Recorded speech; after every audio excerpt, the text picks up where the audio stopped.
at any rate, Bob, I think you kind of got it from there, what we're doing.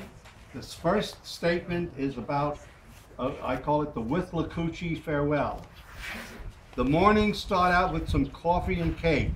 Before we start hiking, we've taken our first break. Then there's the call for a camera muster, so we all squeeze together in a really tight cluster. At last, on the trail at a reasonable pace, some claim it's a saunter, some say it's a race. Through forests, through fields, ever to west, to unite with nature, our singular quest. Over the spoils of a ditch do we romp, then we head west to attack the green swamp. Alongside the river we keep to our track, then some of us tirelessly paddle it back. Pretty environs we suspect do abound, too that our eyes are transfixed on the ground. For brush stumps and nodules line every path, but no twisted ankles, no expressed wrath. Tripped by potato vines, scratched by catbrier, we proceed on to be warmed by a fire. Yet no one was stopped by the blaze or the heat, nor were we dismayed by our soaking wet feet. In and out of four-wheel drive rigs, stop for a gator, then stopping for pigs. Undaunted, we arrive at Wednesday's week 10, and next year we might do it over again. This year, for a new flavor, we went off the beaten track. But little did we realize the miles that we'd bushwhack. Our first visit, the Green Swamp, raised memories of last year.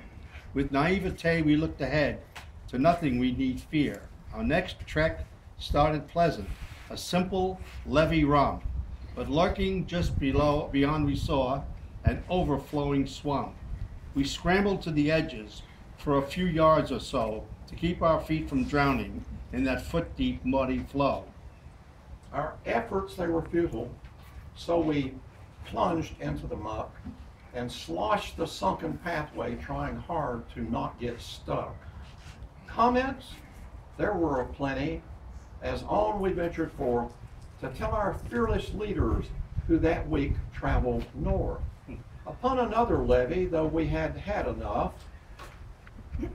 our trail there wandered right beside the shore of Lake Woodruff. By now we should know better, dry feet and set for fun. We'd beat a path across a stream and launched at Rock Springs Run. Beating through the underbrush, not knowing what to seek, we found a spot and lunched beside Blackwater Creek. Undaunted FTAers, upon a new sojourn, were told we might be seeing another forest burn. The last few trips were easy, a simple forest stroll. We even had a boardwalk to view a great sinkhole. In front was our dear Wally, by whom we all were led. Had to keep a check upon those who would lunge ahead. Roads were used quite often, a different kind of walk, which gave the opportunity to those who love to talk. The trails' lengths, they were longer than those traveled in the past, and paces also varied, some moderate, some fast. Those gents we saw go forward, then left and out of sight, differed from their counterparts who went back and to the right. Stated in summation, our journey, it was great. We anticipated midweek as a very special date. The owners of this series, the team that led us through, deserve our heartfelt kudos. Our own Rachel and Lou. Yay!